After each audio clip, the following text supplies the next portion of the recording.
In the first of our video lectures on energy, I will briefly review the idea of work that we dealt with in the last lecture, and I'll do several simple examples. The work done is described by a mathematical relationship. It is the component of the force in the direction of the displacement. So the work done is equal to the force times the displacement times the cosine of the angle. The angle is measured from the x-axis in an anti-clockwise direction.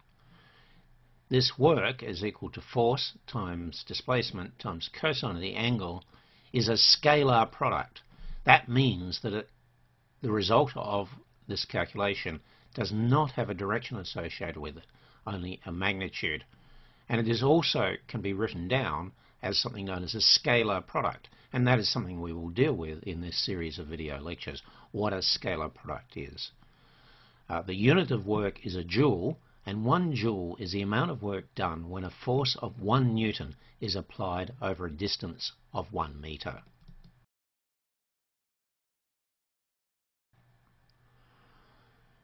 So we're using energy-based solutions to deal with situations that can be quite complex, especially those where the force, and therefore the acceleration, is not constant. And to do this, we'll end up with the work-energy theorem. But first of all, we need to be able to understand how simple calculations for work can be done. So the first example that I'll look at is how much work is done by the normal force in this case. So we're dragging this block across a surface, and the normal force is at right angles to the surface, as seen in this diagram. Now, if we look at the angle between the horizontal and the normal force, it's 90 degrees. All right, so if that is 90 degrees, then the work done by the normal force is equal to the value of the normal force times the displacement times the cosine of 90 degrees, which is 0. So 0 work done is done by the normal force in this example. You'll also notice that 0 work will be done by the gravitational force. So the only work done in this example is that done by the pushing or pulling force, labelled F.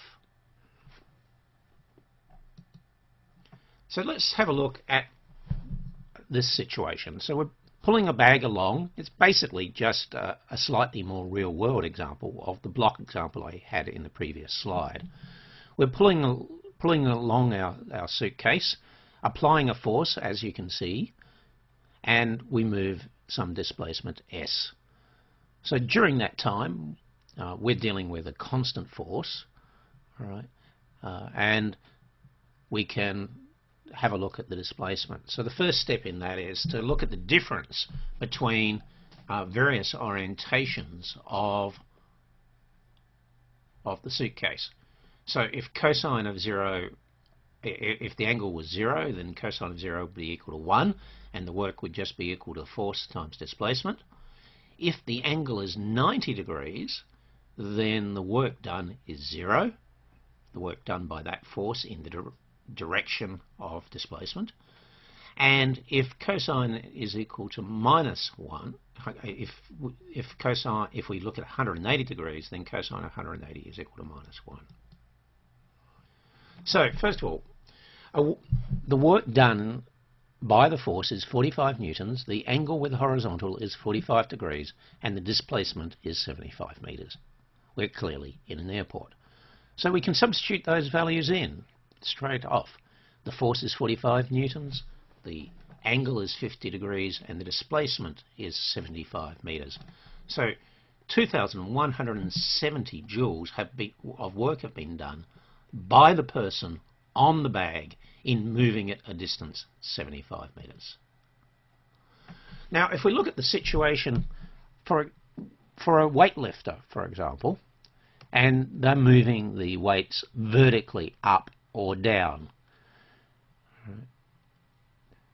So as the weightlifter rises, the the weightlifter applies a force in the positive y direction, and the displacement is in the positive y direction. So the work done will just be F times S, since the angle is 0 and the value is positive. Now, as the weightlifter lowers the weight, right, and lowers it so that so he doesn't kill himself, basically, he'll be applying a force upwards still, right, basically to balance the effect of gravity, but the displacement will be downwards. So the product of the force he applies and the displacement gives us a negative work. So as the weight is lowered, negative work is done by the weightlifter on the weight. And remember, in all of these cases, we have to carefully consider what is the agent and which is the object. We're always looking at what the agent does to the object.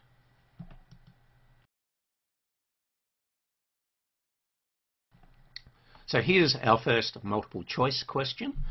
We've got 4 situations in which the force is applied to an object. In all 4 cases, the force has the same magnitude, and the displacement is to the right and of the same magnitude. You need to rank the situations in order of the work done by the force on the object from the most positive to the most negative. Now, this situation can get quite complex because you'll notice that we're actually dealing with a vector multiplication. We've got forces and displacements and angles, and that means both magnitude and direction come into the way the problem is stated. However, the answer that we get is a scalar product. It has no direction. It has just got a magnitude. So that brings us to dealing with how do we multiply vectors. It turns out there are 2 types of multiplication for vectors. One is called the scalar or dot product, and that is a multiplication of vectors that gives us a scalar result. The second way to multiply vectors is called the vector or cross product, and that gives us a method that gives us a vector result. To begin with, I'm going to talk only about the scalar product. So the scalar product for 2 vectors, A and B, is shown on this diagram. We know from the way we defined work that the scalar product of a work was F times displacement times the cosine of the angle. For any 2 general vectors, then the scalar product A dot B is equal to the magnitude of A times the magnitude of B times the cosine of the angle between them. This is known as the dot product. And the scalar product obeys the rules that you know for arithmetic. It doesn't matter what order you do your calculation. You can find the scalar product of A and B or the scalar product of B and A. This is not true when we deal with the vector product. The scalar product also obeys the distributive law of multiplication. So you could add B and C first of all, and then find the scalar product of A with that result. Or you could multiply it out and go A dot B plus A dot C. And so in these processes, these behave just like your normal arithmetic does. However, there is also a way of defining this scalar product in terms of these unit vectors that we've dealt with.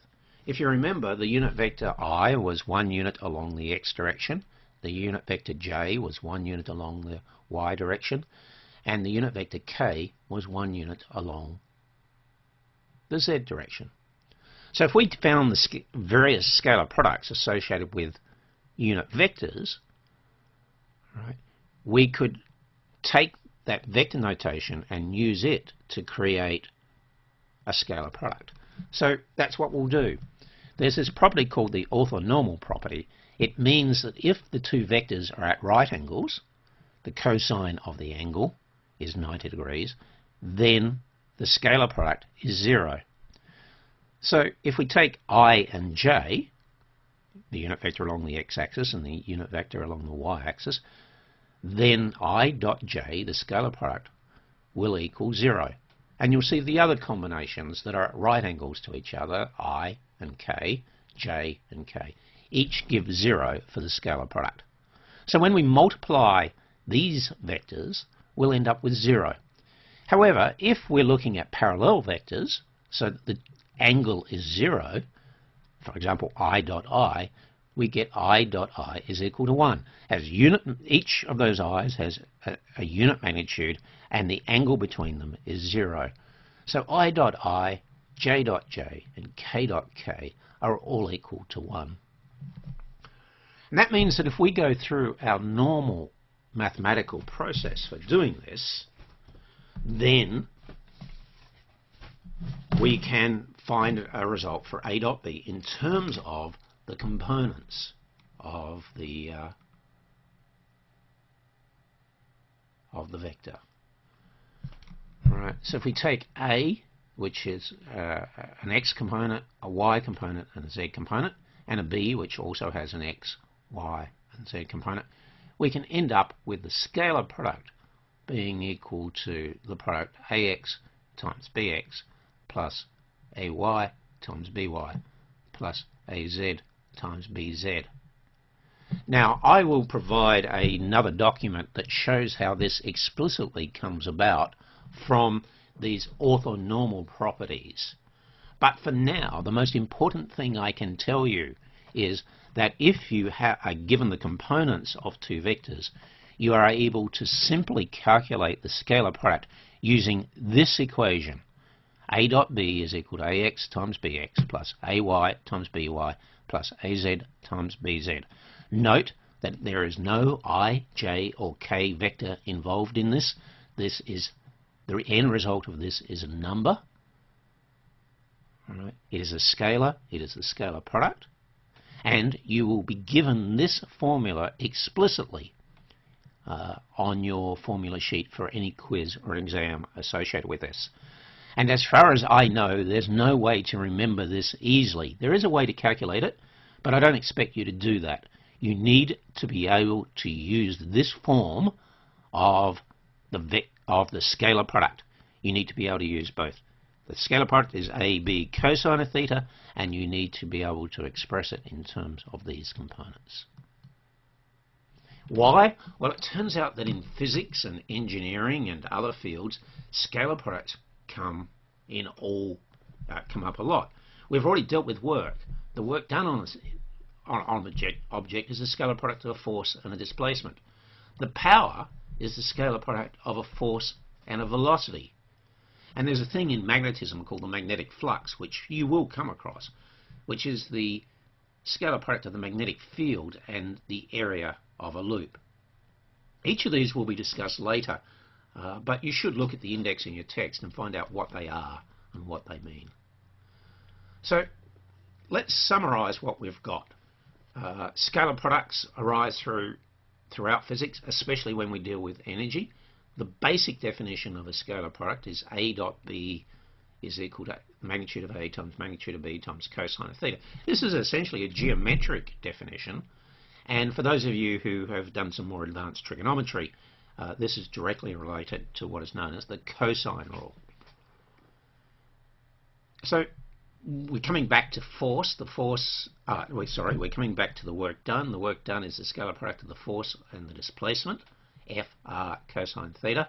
And if the displacement is normal to the force, then no work is done. But let's have a look at a specific example using vectors to work out the scalar product. We want to find the work done in moving an object along a vector equal to 3i plus 2j minus 5k with due to a force of 2i minus j minus k. So the work done is equal to the magnitude of the force and direction of motion times the distance moved, or F cosine of theta times r, or the scalar product of 4 force and displacement. And that's the last definition that we are going to use to do this calculation. So we have 2I minus j minus k dot 3I plus 2j minus 5k. And if you refer back to the formula I had earlier, we have ax times bx, 2 times 3 is equal to 6, plus ay times by minus 1 times 2 minus 2, plus az times bz minus 1 times minus 5 plus 5. 6 minus 2 plus 5 is equal to 9 joules. There is no direction involved in this.